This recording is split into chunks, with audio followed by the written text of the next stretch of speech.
expertise of Dr. Justice as well, as we hear about the course of the patient. So thank you both. Thanks, Lisa, and thanks for thinking of me for the case presentation today. I will try to keep it short and sweet with how she was when I saw her before she got admitted. So this makes sense to everyone. So although I'm from Morgantown, we do a month down in the Charleston ED in our third year. So that's the connection between myself and Dr. Justice here.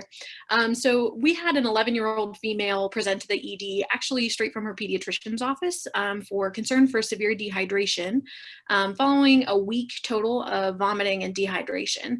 Getting a little further history from mom, she did have 7 days of true fever with this Tmax of 102.4, but every single day was above 100.4 with non-bloody, non-bilious emesis about 2 to 4 times a day, and just loose watery stools, no mucus or blood, and generalized abdominal pain that hadn't seemed to change in quality or severity throughout the week.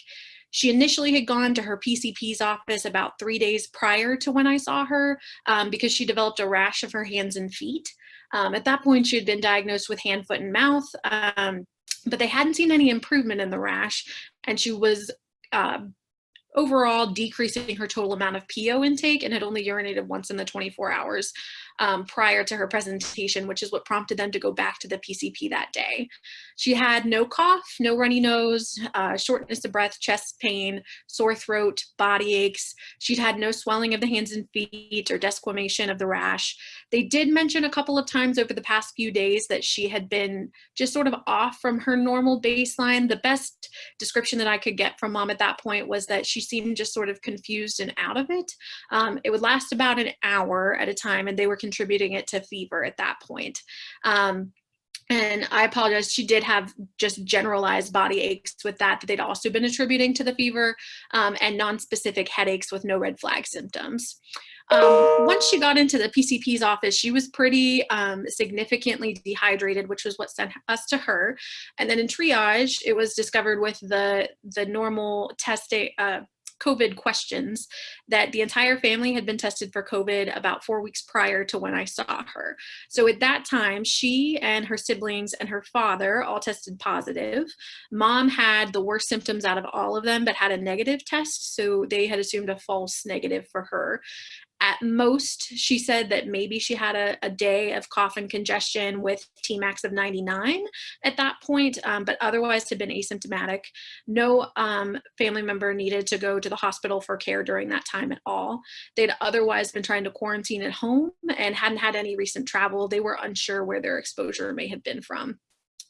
On her initial set of vitals, her temperature was 35.8, but we had a couple reading low. I think that was a thermometer issue. She ended up spiking to about 38.7 about an hour later. Her heart rate was 157, respirations of 22 per minute. Blood pressure was 92/48, and she was satting 99% on room air. She was very clearly ill appearing just from the doorway even. She was oriented and could answer all my questions, but I would have described her more as dazed than alert. She was just sort of absent-mindedly pressing through videos on YouTube, not really paying much attention at all.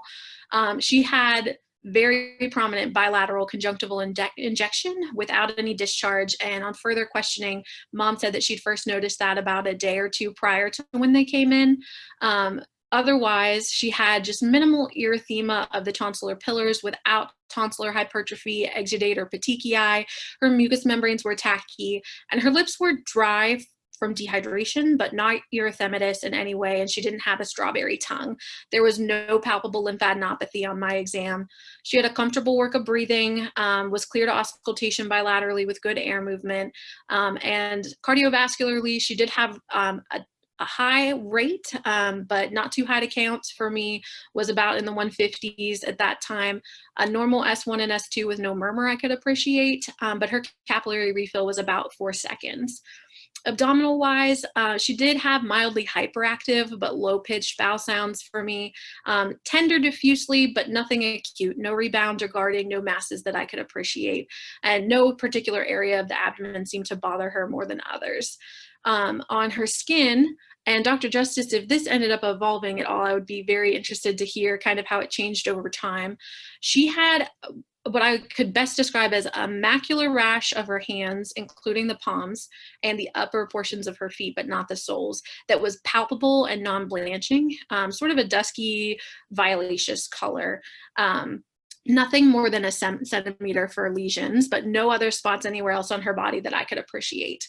Neurologically, she was stubborn to participate for me, so I couldn't do the fine details, but cranial nerves were grossly intact. She had normal strength and tone of all extremities, no clonus, good reflexes, and a normal gait for me. So we went ahead and started with a baseline Kawasaki workup, and then with the additional COVID history, added on troponin, D-dimer, ferritin, and BNP. So the remarkable things on her lab when I saw her: white blood cell count was 18.7. It was a neutrophilic predominance and notably had 43% bands. Her H&H, though, was 13.0 and 38.9, and she was thrombocytopenic with platelets of 74. Her hepatic function panel had a normal total protein and actually an albumin of 3.5. Her T-billy was elevated at 1.4 unconjugated, and her ALT, AST were slightly elevated at 59 and 125 respectively. CRP was over 300. That is the highest value that that lab will report. And then on a BMP, she had a sodium of 123. Her potassium was 3.5, chloride of 85, bicarb of 16, glucose of 79, calcium of 8.3, and a creatinine of 1.2 with a BUN of 29. So did have evidence of hyponatremia with metabolic acidosis and an AKI as well. Her ESR was 27. We did go ahead and get a UA, just a clean catch. She didn't have any whites on it, just evidence of ketones and protein, so no steroid urethritis. Her lactic acid was 5.5, and I do think that that was a reliable value because as we gave fluids, it slowly trended downwards. And then on a KUB, she just had a normal bowel gas pattern with mildly dilated loops. Since she did have persistent belly pain with fever, we did go ahead and get a CT abdomen pelvis, which was just notable for generalized ileitis, had a normal appendix, but significant reactive mesenteric lymphadenitis. Otherwise, for her labs, fibrinogen came back 388. Ferritin was 2009 at its highest value.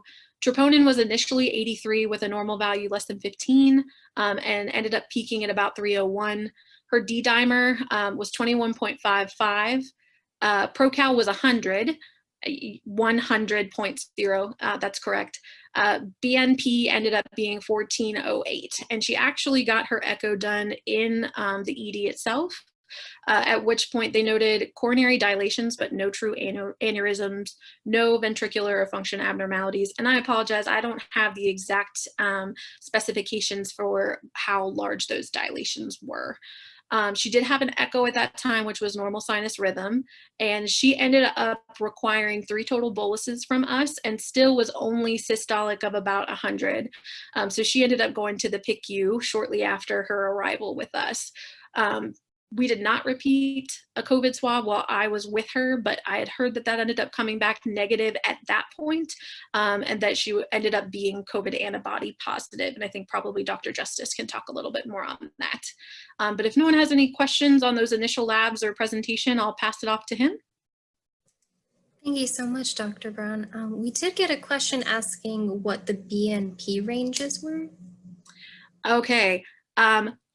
I'm sorry, I don't have that as someone outside of the system, but if anyone from the Charleston area happens to know that normal value. I think it's less than 30, maybe less than 50, but hers was pretty high. Thank you.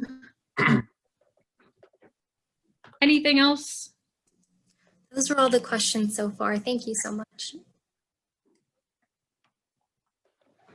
Okay, so thanks, Dr. Brown. That was a good summary of her case. I'm going to try and share my screen here because I do have some slides I like to use.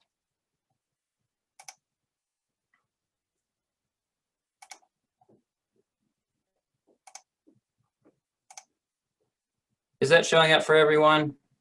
Yes, that's perfect. Okay.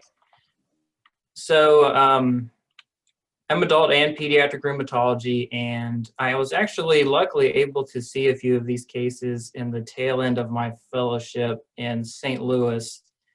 And I did see one child that had a case very, very eerily similar to this. So I'm going to skip ahead a few slides here because Dr. Brown covered most of this. And I mean, I will say that the diagnosis was picked up very quickly. I mean, from the get-go. Is in other patients, it hasn't always been this straightforward. So she's already mentioned all of these labs. Other things that were sent out on her initial workup that came back positive a few days later, her IL-6 level was greater than 400. And like Dr. Brown mentioned, she was NP swab, so PCR negative, but ended up being COVID-19 IgG positive, which the cases that I was involved with, that is the typical setup. You mentioned all this, so correct, the echo did show some prominent coronaries, 2.2 millimeters and 2.8 millimeters without aneurysm. So initially when she went to the PICU on day 1, she was fluid resuscitated, like she said, a total of 3 boluses. So she got about 60 mLs per kilo and was still hypotensive. Blood pressures were borderline initially. So her initial treatment was essentially the same as we would do for Kawasaki's. She got 2 grams per kilogram of IVIG, high-dose aspirin, and then a prophylactic dose of Lovenox. Because microvascular thrombus has been something that's been associated with COVID-19 and with MIS-C. So on day 2, so something I've heard referred to with MIS-C is they call it Kawasaki's, which is really what she turned into on the 2nd day in the PICU. So she had worsening confusion overnight. She developed hypoxia. Blood pressures were still low. So the next day she was started on an epinephrine drip, and she received 2 additional fluid boluses, and actually her lactic acid went up to about 9.1, and she was more acidotic with a bicarb of 9. And she kept a lactic acidosis, I want to say, for probably a week throughout her hospitalization before that really resolved.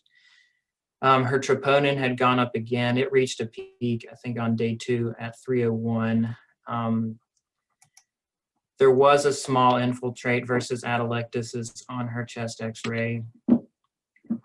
Her lab values, so on day 3, this is actually when the PICU attending contacted me, was on her 3rd day of hospitalization, because it was about 48 hours after she received IVIG, and she just wasn't significantly improved at that point.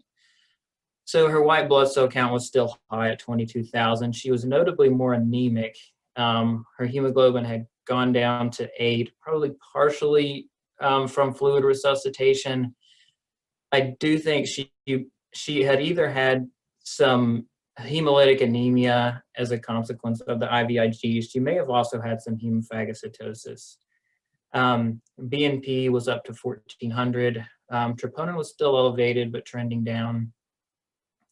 Ferritin level at that point was 1,000, which in the realm of autoimmune disease is not that high. It's not as high as you might expect in someone this sick, but it is abnormal. Her CRP had come down to 166, so that was better. Initially, it was greater than 300.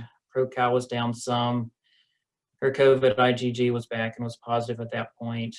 She had persistent coagulopathy. Her INR at this point was 2.8. And she had worsening confusion and agitation, was still on an epinephrine drip, and I believe vasopressin, and at some point she was switched over to norepinephrine from epinephrine. And due to the worsening confusion, she underwent an MRI of the brain that day, and what it showed was she had an inflammatory lesion in the splenium of the corpus callosum. And this is sort of unique to her case. White matter lesions in the brain, there are no other case reports published right now in the context of MIS-C. There are some adult patients who had COVID-19 infection with some white matter lesions, but that's sort of, I had not seen that before. Although the other cases I've seen, the confusion is a very prominent part of this disease. So at this point when I saw her, we started her on a pulse dose of solumedrol. She started on 125 milligrams IV-Q6, so a total of 500 milligrams a day. And we planned to start anakinra, which had to be ordered, and ended up coming the next day. So she actually started on day 4. So that was given as 100 milligrams IV Q6 hours, and that's a very high dose. To put that into context, an adult with rheumatoid arthritis on anakinra is going to get 100 milligrams once a day. So, in kids with macrophage activation syndrome that we might see in systemic JIA, doses go up to 10 milligrams per kilogram. And for her, this was about 8 mg per kg. And this is what we had done in St. Louis for the other kids that had shock, had all gotten anakinra, and they had all done well. So she started that on day 4. But I think at this point, we were a little bit behind the 8 ball here. So she was intubated on day 4 for worsening respiratory distress. Her hemoglobin dropped down to 5.9. Like I said, her haptoglobin and things were low. It's possible she was having some hemolysis, which could be a consequence of IVIG, but she may also have had hemophagocytosis in her bone marrow as well. Persistent coagulopathy, higher BNP, ferritin had jumped back up a little bit to 1400. CRP was about the same. She had a repeat echocardiogram at this point due to the persistent shock, which again showed prominent coronary arteries, but her ejection fraction never dropped throughout her hospitalization, which I had seen happen in another case before in St. Louis where, there was profound myocarditis and ejection fraction dropped down to, I think, 20 or 30%.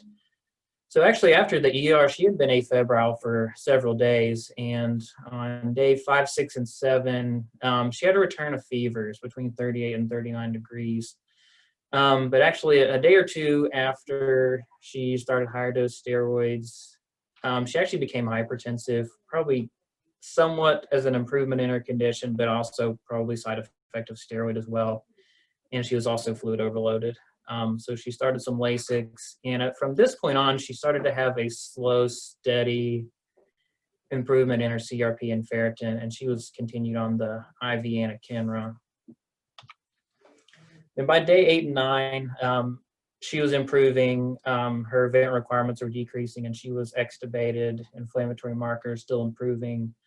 And at this point, I started to back off on the anakinra and weaned it to Q8 hours, and then 2 days later, I believe, to Q12 hours.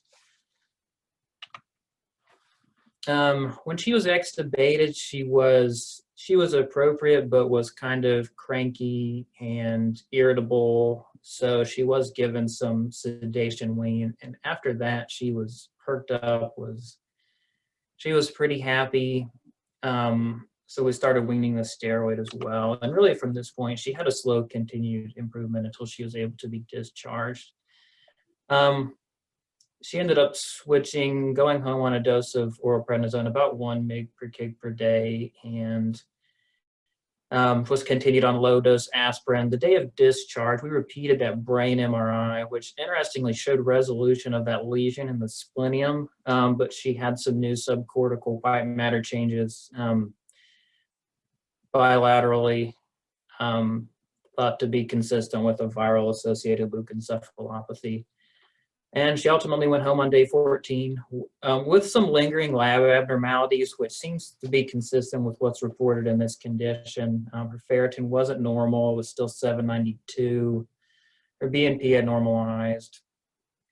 D-dimer was still a little off at 1.67. Her fibrinogen never did correct by the time she left the hospital. But her white blood cell count was down to normal, her platelets came back up, and her hemoglobin was increasing. So I was able to copy some of the lab trends from her hospitalization just to give a better picture of really what happened here. So her first CRP isn't on here because it won't chart it because it was greater than 300, but she actually presented on August 17th. But you can see 820 was when she started anakinra. 819 she started steroids. So we started to see a drastic improvement in the CRP there, this was probably the one lab marker I was following the closest. Her ferritin showed the same trend, but again, it wasn't as pretty. Now her fibrinogen levels here, so she came in at high and then dropped during her hospitalization, and that, again, still hadn't normalized by the time she went home.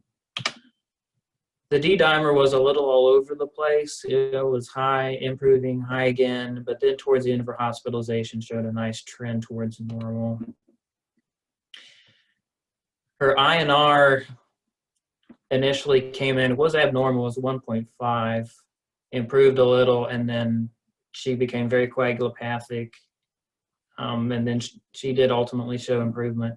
She did receive FFP and I think cryoprecipitate a few times throughout the hospitalization. This is her white blood cell count. So this is somewhat influenced by the high doses of steroids, which she would have started here on the 19th. So it probably was responsible for some of this initial increase, but then that did also trend down nicely as well. And her hemoglobin, she was probably somewhat concentrated here when she came in at 13, but that did drop right away. Probably some from fluid resuscitation. Some could have been hemolysis from IVIG, but was trending back up towards normal. She did get transfused, I think, at this point right here when she was around 6. Platelet count improved nicely as she continued to improve throughout hospitalization. Her BNP, so high BNPs have been described in this condition very regularly. So hers all the way up to 4,400. Some of this was probably myocardial dysfunction, some of it fluid overload as well, because she did receive a very generous fluid resuscitation over the first few days when she was in the hospital. So this is her troponin. So there was clearly evidence of inflammation in her heart muscle here. Her troponin went all the way up to 300, which when an adult would be consistent with an MI. So I saw her once for follow-up, which would have been about 18 days since presentation. At this point, she was doing well. She was getting ready to start school online. The only thing I noticed abnormal with her at this point was she sort of searched for words a little bit and just seemed a little bit slow with her speech. Other than that, she was ambulating independently. She was still a little weak from the ICU stay, but otherwise was doing well. And actually, Dr. Brown, you had asked about her rash. So her rash, I saw the same rash that you described, and it resolved about 2 days after she started the anakinra and the steroids. Her repeat echocardiogram has been normal. We're probably going to leave her on a low-dose aspirin similar to Kawasaki's until she has one more echocardiogram. Ferritin's still not normal, but approaching normal. CBC is almost normal except for the anemia. And she was down to 40 milligrams of prednisone a day, which was about 0.6 mg per kg per day at this point. She's supposed to be coming back tomorrow, actually, and she'll be near the end of her prednisone taper, and we'll be having her next echocardiogram. Again, here, this is the case definition. I won't read it to you from, regarding MISC. She clearly met all of these criteria. So in my mind, as a rheumatologist, when I have seen these cases of MISC, what I'm thinking about is they have features really of macrophage activation syndrome or other types of secondary HLH, Kawasaki's disease, and they fall somewhere in the middle. In her case, she had some Kawasaki's features, the conjunctivitis. She did have some cracked lips. She never did develop skin peeling, and she had the prominent coronary arteries. But she also had some macrophage activation syndrome features as well. The very high ferritin, she had bicytopenia. And I think that's why the anakinra really is effective for these kids, because we think this is an IL-1 driven process.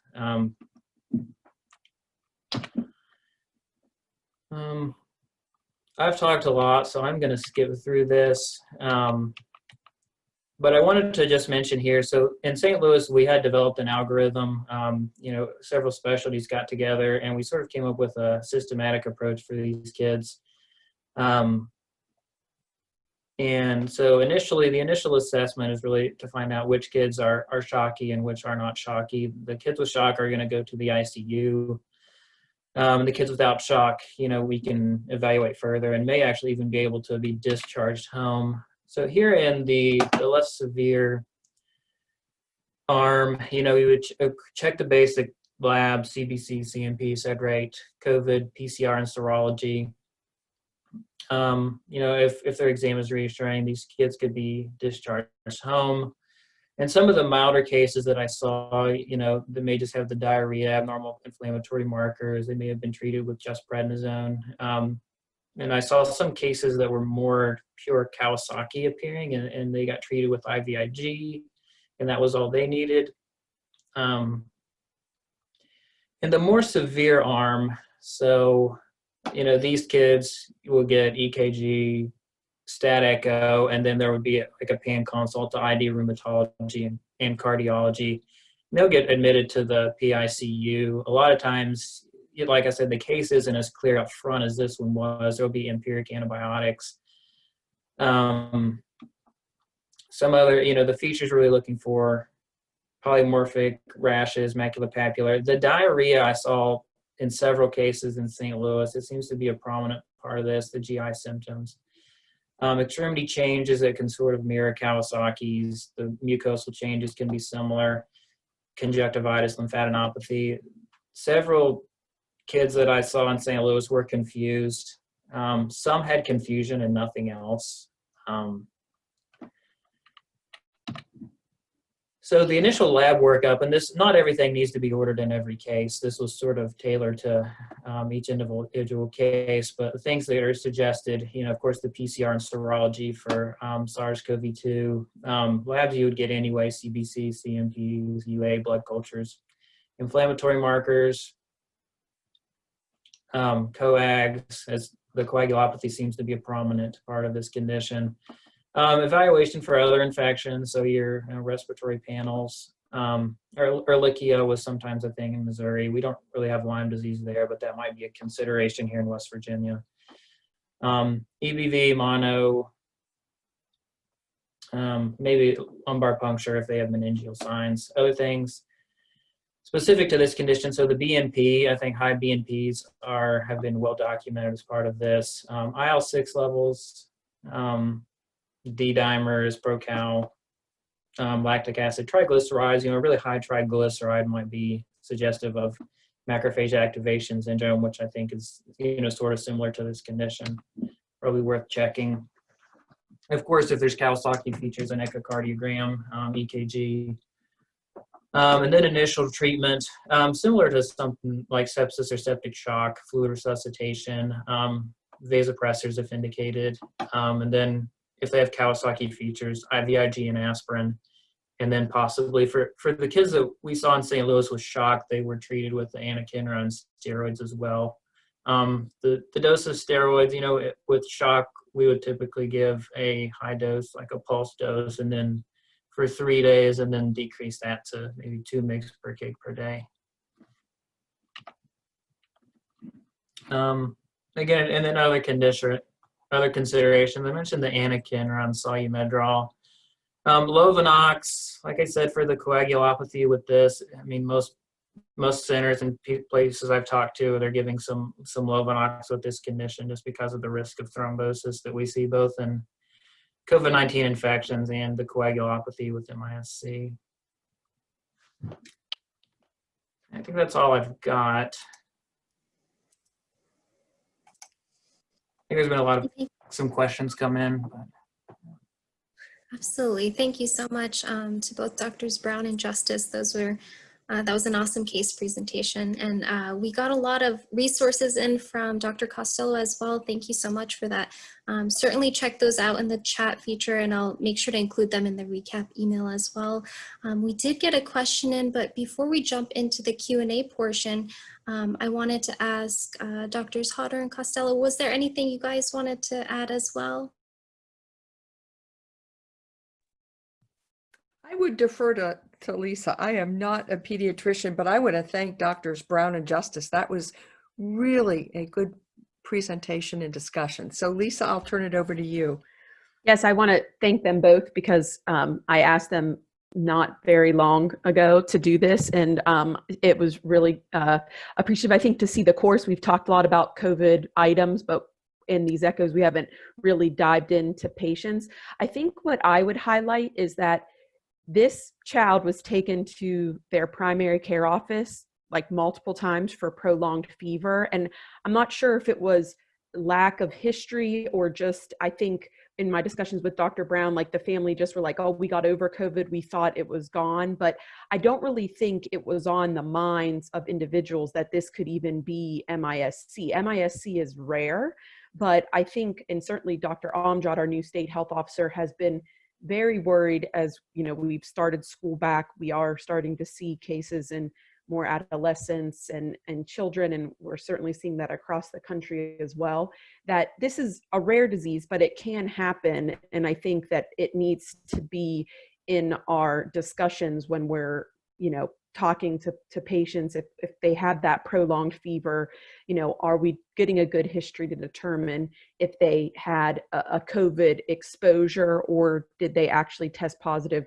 for COVID in the recent past? So that's been a big point of emphasis. We certainly don't want to scare people, because not every child who contracts COVID is going to get MIS-C. That's very clear. But we do need to be thinking about it as a potential complication in that 2 to 4 week period post a COVID. So I think, you know, for the most part, children have mild to moderate symptoms and can be managed as an outpatient, which was the case in this scenario. But I think we need to just be educating families on long-term potential COVID implications, and that if they would develop these symptoms, they certainly should be evaluated by their primary care provider. So that's the only thing I wanted to add, because I think that's been a point of emphasis in DHHR, to make sure that we're educating when you're getting that initial COVID. I know that we're telling them to do a lot, isolate, wash your hands, wear a mask, this or that, but also to then educate about looking in the future if they would develop any of these symptoms. Thank you so much, Dr. Costello.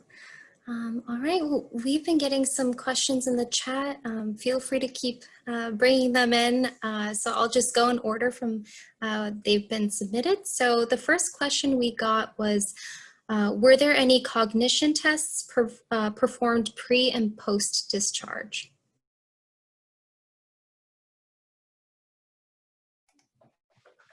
So she didn't have any formal cognitive testing. She did have, I think she had EEG done at one point, but it's during the point when she was intubated and sedated, so it just showed some diffuse slowing. Thank you. And Dr. Leonard asked if how long ago was the fever, and thank you, Dr. Costello, for responding 7 days. So the next question we got was, could echocardiography changes be recognized earlier than the severity of symptoms clinically recognized? Let me know if there needs to be more clarification. We can have them send that in.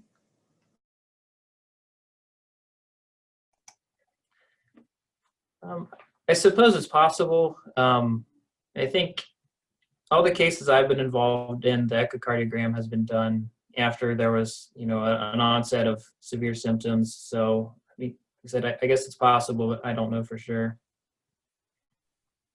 And I did, before I started just chatting in a bunch of different MIS-C resources, there was a study published just about the subtle changes, but I concur with Dr. Justice. I'm not aware of that pre-monitoring of echoes that you could determine. I know that there's some research happening at WU in regards to ring wearing and different vital signs that potentially could predict a COVID infection. But I think that is something, the cardiac involvement is something we continue to learn about. And the study I shared talked about subtle myocardial function changes that are somewhat different from what we see in a typical Kawasaki patient.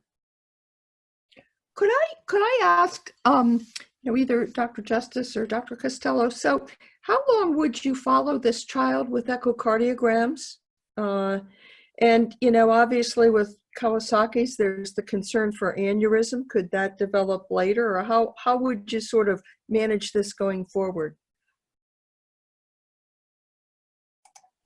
So I think for the kids that have Kawasaki's features, I'm just referring to the American Heart Association guidelines for that because I think it's the best resource we have. We don't know the long-term changes, but I think with the similarities to Kawasaki's, like this patient's going to have a follow-up echocardiogram at 6 to 8 weeks now, which is typically what we would do in Kawasaki's. So like I said, I'm just referring to those, and I'm managing it in that sense as if it was Kawasaki's.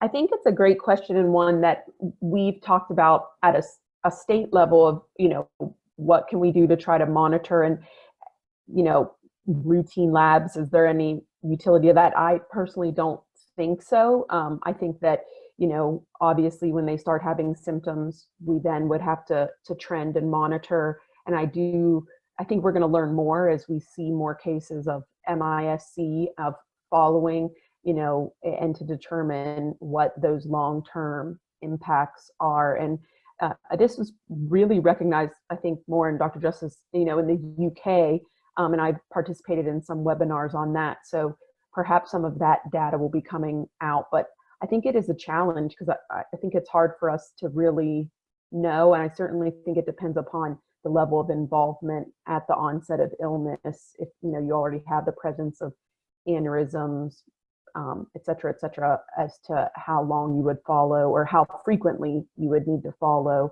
echocardiography. Thank you. So we have about 20 minutes left of the session. We haven't gotten any more questions regarding today's session, but we do have some past questions as well. But I wanted to open it up. If there were more questions about today's case, I certainly don't want to take away from that time. So keep chatting questions in, comments, and I can read them off for the group. I do want to just give credit to Dr. Justice and the entire team involved with this case, because I think anytime you're the first, it's scary, but this was the first documented case of this in our state. And so, again, kudos to Dr. Brown and the team in the ER for recognizing it. And then, again, fortunate to have Dr. Justice here, who was able to see this in his training and then, provide input into the case, because fortunately this patient had a favorable outcome. And so I just wanted to extend my compliments to them. We're all learning as we go in this whole pandemic, and I think following the best evidence we have available is what we've continued to try to do. And that was certainly, I felt, done in this case, and it led to a positive outcome. So I think they should receive that credit because, it's always, sometimes mountaineers like to go first, but it can sometimes be scary when you're treading that water the first time. So compliment to them. Absolutely, that's a great point. Thank you. We did get a question in asking, do you know what the oldest age this syndrome has been seen in?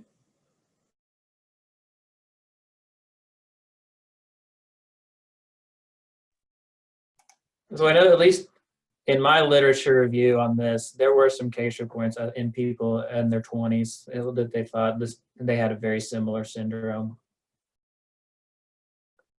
Yeah, I think the case definition, goes up to that age 21. But I think time will tell, in those early, early 20s, is it a similar, are they in shock, or are they having, this MISC? So I think I've also seen reports in the 20s as well, but the case definition is, 21 years, and that's at least the cutoff that I've more so seen. But I have seen reports of individuals being described as having this then. Thank you. The next question we got in was, do you think that we have a better understanding of the prevalence of MISC in children globally?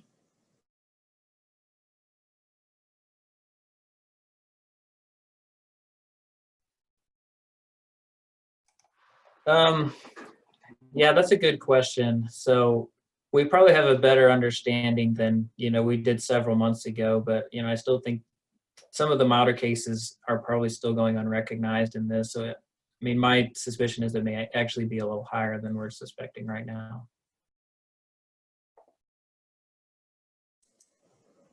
Thank you.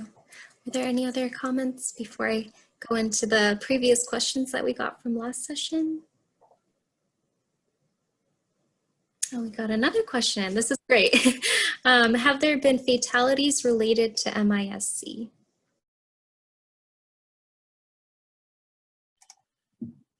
So yeah, I think on the CDC website, they're reporting a fatality rate of, I think, 1 to 1.5% associated with MIS-C, which is like notably higher than the fatality rate that would just be from, like a native COVID-19 infection, in a child. Yeah, and I would just add, I'll share it in the box once I make this comment, but there was a very sobering, that's the best word I can use to describe it, report this week doing review of children who have passed away due to COVID for a variety, just COVID. I think MIS-C is grouped into that, and 75% of those children were Black, Hispanic, or American Indian. So a profound, disproportionate mortality rate in minority children, in pediatric, of the individuals who have died. So unfortunately, we've seen that with MIS-C, but also unfortunately in the pediatric deaths that we've been seeing seems to be disproportionately impacting minority communities, as we've seen throughout the COVID pandemic. But that report this week, I think, certainly was very sobering to the pediatric community and public health community. Could I just ask a therapy question? You used a sort of IL-1 receptor antagonist, probably because this child presented sort of with the MAS sort of spectrum. But is there ever a role for IL-6 inhibitors? Tocilizumab, for example, in this, or how do you make a decision about that? Okay, that's a really good question, actually. So some centers are using IL-6 blockers as opposed to IL-1 blockers. So, in my opinion, IL-1 is a safer choice. There's very high levels of IL-1 and IL-6, associated with this condition. IL-1 is very finicky to measure. It breaks down very quickly, and it's hard to measure, whereas IL-6 we know can be measured, and like I said, hers was undetectably high in this case. The difference here, I think, is with safety profile, and that's why I prefer anakinra. The half-life is just a few hours. If your diagnosis is wrong and this kid is really in septic shock, you can stop it. And anakinra in the 90s was used as a potential treatment in studies for septic shock. It didn't pan out that it was helpful, but the patients didn't do any worse either. So I really have a low threshold to initiate high doses of anakinra sometimes, even when the picture's not totally clear. In contrast to that, the agents that block IL-6, the half-life is a couple weeks. So if you're wrong and you block IL-6, well, IL-6 is down for a couple weeks. And IL-6 we think is more involved in the host defense against bacterial pathogens as well. But again, there was a discussion in this case of, if she didn't improve after several days, we might have added on an IL-6 blocker, like Actemra, or which is tocilizumab.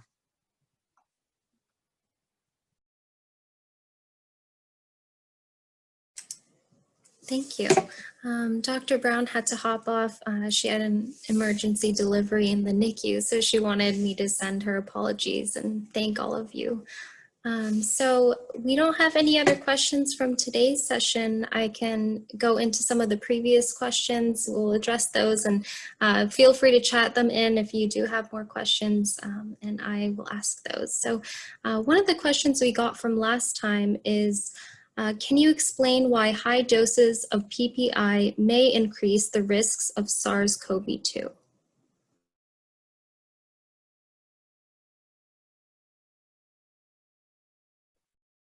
So I was not on last time. And I would not want to hypothesize. I don't know. Perhaps Dr. Costello or others would like to comment.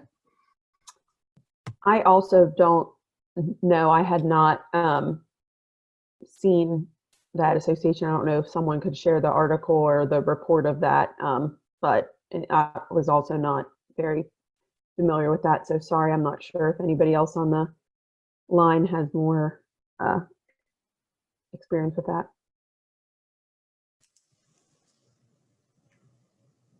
Thank you both, and no worries at all. We can jump into the next question as well. If anyone does have some information on that, feel free to chat it in as well. So the other question we have is it clear that super spreaders are just because they have a high viral load, or is it because they are in a super spreading setting? For instance, indoor settings, prolonged time, multiple people.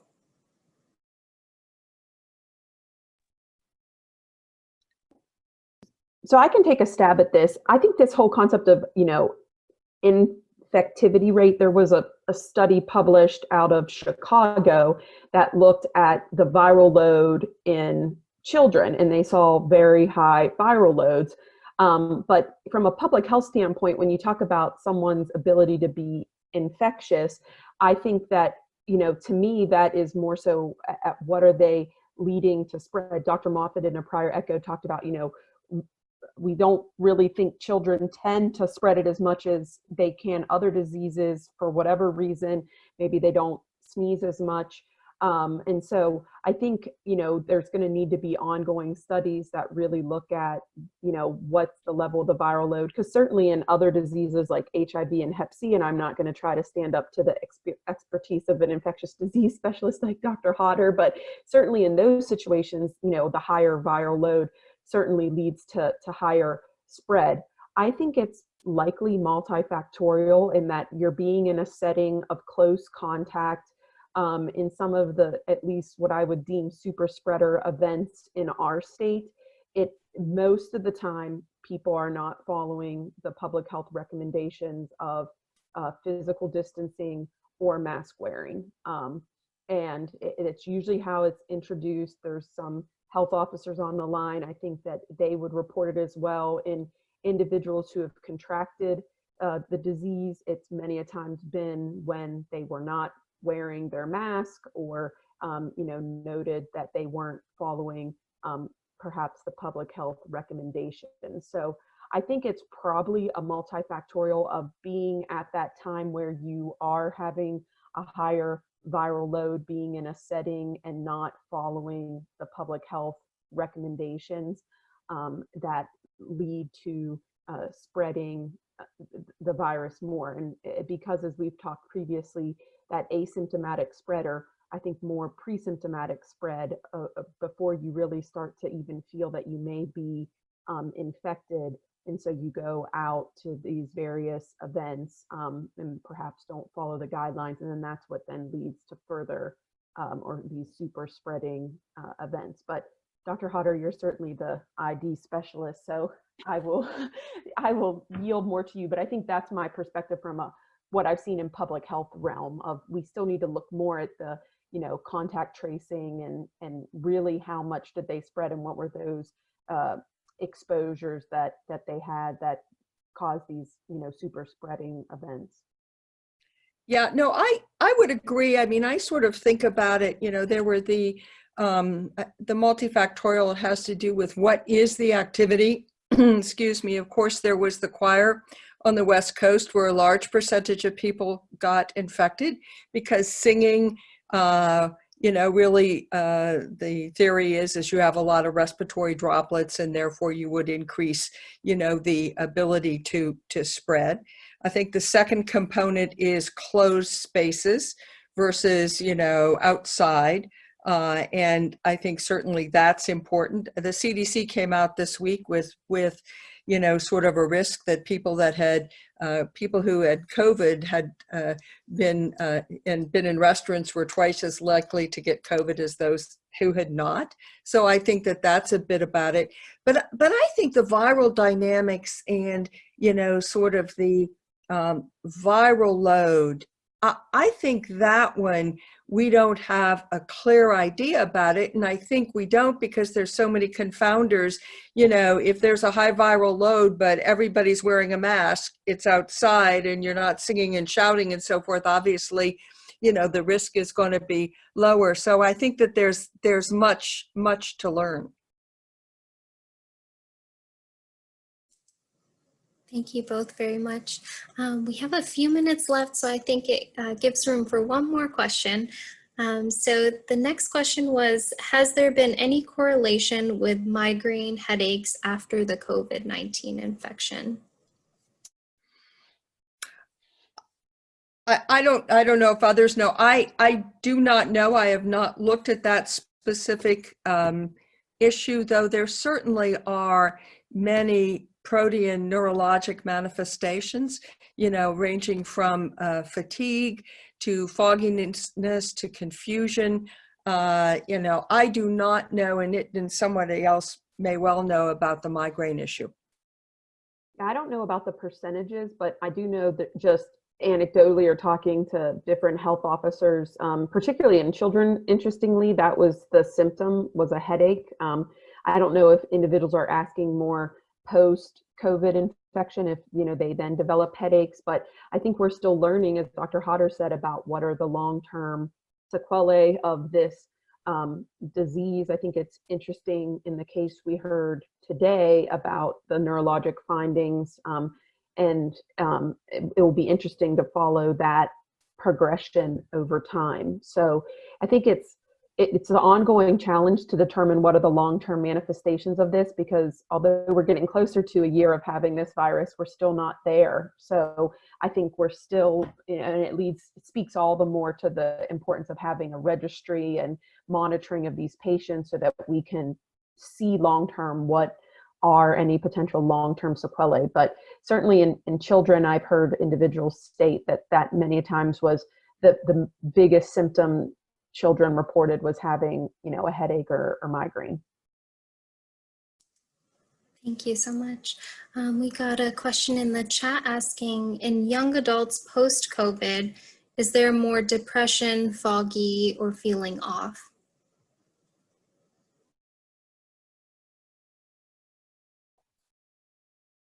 I wish Dr. Skidmore was on this talk. She gave a very nice Project Echo COVID on the mental health ramifications. I think there has been literature out there about the long-term rehab that's needed. I think it, again, depends upon how severe was your illness. Individuals who were severely ill, hospitalized, potentially in the ICU, there's more and more publications, at least that I've seen, or reports of long-term rehabilitation needs. That includes physical rehabilitation, but also cognitive rehabilitation as well. So I think it's hard. And you know, a lot of the people who are more severely impacted with this are elderly patients. And I think just putting my former internal medicine cap on, when someone has a severe illness, then you start to see a decline after that, and they don't perhaps bounce back as quickly. So I think that those rehab questions have certainly been out there. I'm not sure, again, I don't have a percentage to say, but I think certainly if there's any psychiatric colleagues on the phone, they may be able to speak better to that, or Dr. Hodder or Dr. Justice. Yeah, I don't have a percentage, but certainly there have been multiple anecdotal reports. Perhaps the one that was prominent in the news a couple months ago was a physician who recovered, had severe depression subsequently, and subsequently took her life. But neurologic symptoms and are not new with viral illness. I talked about this at a previous COVID. If you read about the great influenza, Barry's book about the 1918 pandemic, Woodrow Wilson, who was negotiating the armistice for World War I, actually pretty clearly got influenza and subsequently completely changed his stance. The the assertion of that book is that actually that was responsible for the basis of World War II, as he really then permitted France and the others to bring Germany to their knees. So this is not new with viral illness, but as Lisa said, I think we're still learning, sort of the prevalence of that and how long, and the treatment, I think, ideally we're still learning. Dr. Hodder, we got a question asking what the name of that book was. So it's called The Great Influenza. The author, his last name is Berry, B-E-R-R-Y. It was published, interestingly, I bet 15 years ago. And it really sort of starts with, what went on with the influenza epidemic, how the U.S. responded. You will see certain similarities in some things and differences in others. I had actually read it some years ago, and when I picked it up during this pandemic, I just saw, it through a completely different lens. I would really, really recommend it. It's an excellent book. I agree. I can at least attest, when I was an undergraduate, I was involved in student government, and in 2006, I was on the pandemic task force that President Hardesty had pulled together, and required reading was The Great Influenza. And that was, that along with The Wisdom of Crowds was the two books that we had to read to come up with a pandemic preparedness plan back then. And it was very enlightening. And now living through this pandemic, many of the things we talked about back then have proven to be true, as well as I had similar feelings as what Dr. Hodder. I've actually thought about picking it back up and now reading it in the middle of a pandemic and, having that reflective piece whenever I get a little bit more time. Might put it in the audiobook, but yeah, I highly recommend that book as well. Thank you both for sharing that. So we have come to the end of our session time. If we didn't get to your question, I will make sure to note of it and add it to our list for next time. I want to give a big thank you to Drs. Brown and Justice for that awesome case presentation. It was our first case for this COVID echo, so we're really delighted to have you guys and are very appreciative, so thank you very much. I also want to thank, of course, Dr. Costello and Dr. Hodder for helping to answer all the questions as usual. So just a couple housekeeping announcements before we part ways. Our next session will be on October 1st. Can't believe I'm saying October already, and it will be from 12:15